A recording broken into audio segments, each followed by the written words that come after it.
Bismillahirrahmanirrahim. This is Mehtab Ali, chemistry teacher.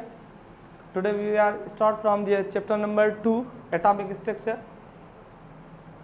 So first of all, मुख्तलिफ साइंटिस्टों ने काम किया है एटॉमिक स्ट्रक्चर पे हर पीरियड में। पहले जो पीरियड आ रहा था हमारे पास Greek period, modern period and Muslim periods.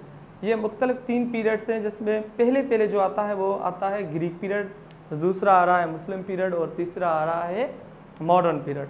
Her period में हर किसी ने एटम और एलिमेंट या मॉलिक्यूल को डिस्क्राइब करने की कोशिश की है। तो पहले जो पीरियड डिस्क्राइब कर रहा है एलिमेंट या मॉलिक्यूल को, उस पीरियड का नाम है ग्रीक पीरियड। तो हमने एक लाइन बनाई है जिस लाइन का नाम है एरा लाइन, किसी दौर की लाइन, और हर दौर में एटम और एलिमेंट को कैसे डिस्क्राइब किया गया है उस एरा लाइन में बताया गया है।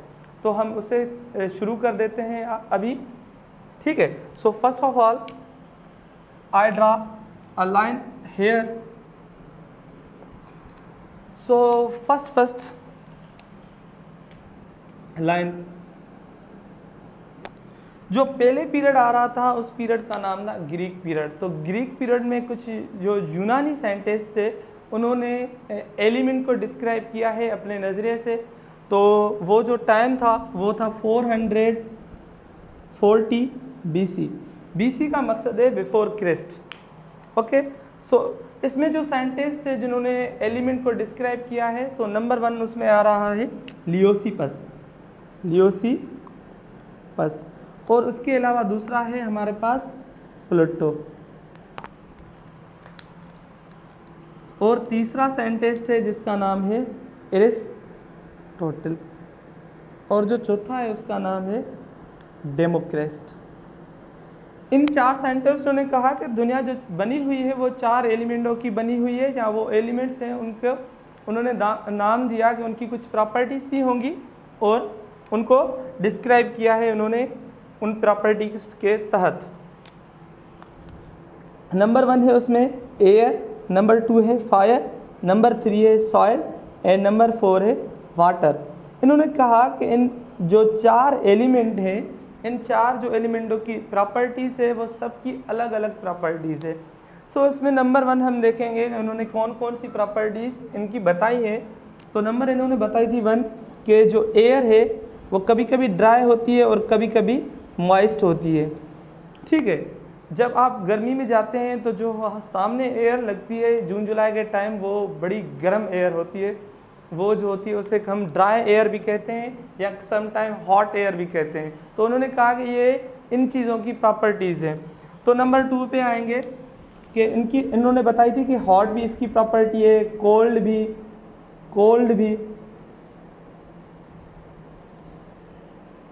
भी, और उसके अलावा नंबर लास्ट यहाँ वेट। क्या होता है जब हम वाटर में अपना हाथ लगाते हैं तो फिर क्या होता है कि हमारा जो हाथ है वो वेट हो जाता है, या हम कहेंगे कि वो, ठीक है, तो हमारा जो हाथ है वो वेट हो जाता है। आफ्टर दैट जो दूसरे साइंटिस्ट हैं, जैसे कि अब मुस्लिम पीरियड के कुछ साइंटिस्ट हैं, उन्होंने तो कुछ काम किया है लेकिन वो तफसीली काम नहीं था। तो उसके अलावा इस एरा लाइन में हम आएंगे मॉडर्न पीरियड में। मॉडर्न पीरियड ने जो काम किया था उसमें फर्स्ट आ रहा है 1802 में, या 1803 भी लिखते हैं। इसमें एक थ्योरी आई थी जिस थ्योरी का नाम था एटॉमिक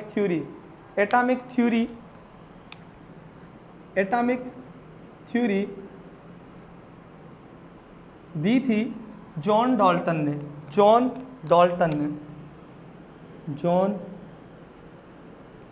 ने, और उन्होंने कहा था कि एटम का मकसद है एक फंडामेंटल पार्टिकल जिसे फर्दर जो डिस्ट्रीब्यूट नहीं कर सकते उसे कहा जाता है एटॉमिक थ्योरी। या अ लफ्ज़ का उन्होंने बताया था कि नॉन, और टर्म लफ्ज़ का जो मीनिंग बताई थी मकसद कटेबल या डिवाइडेबल। मकसद नॉन और टर्म का मकसद इन्होंने बताया था कटेबल और डिवाइडेबल।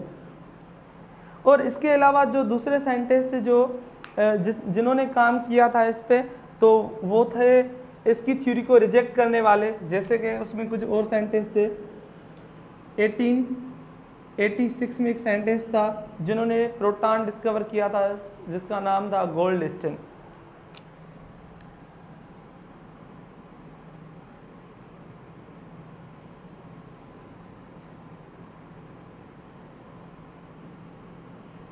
और हम नीचे लिख देते हैं गोल्डस्टिन उस साइंटिस्ट का नाम।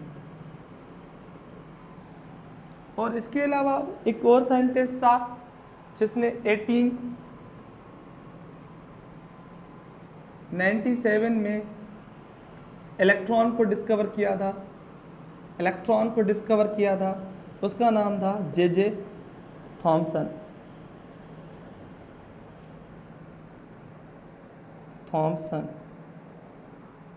और जे थॉमसन के बाद जो जे थॉमसन का शागिर्द था उसका नाम था रदरफोर्ड, जिसने 1911 में एक एटॉमिक मॉडल दिया था।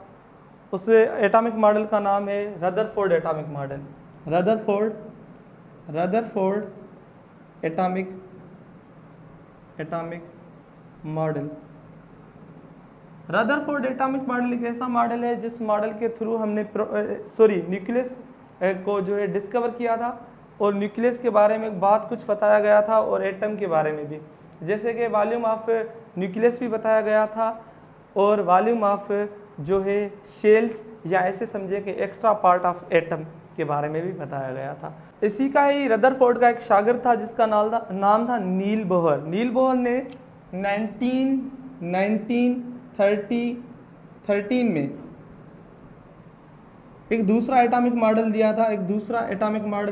उन्होंने, उसे कहा जाता है नील बोहर एटॉमिक मॉडल।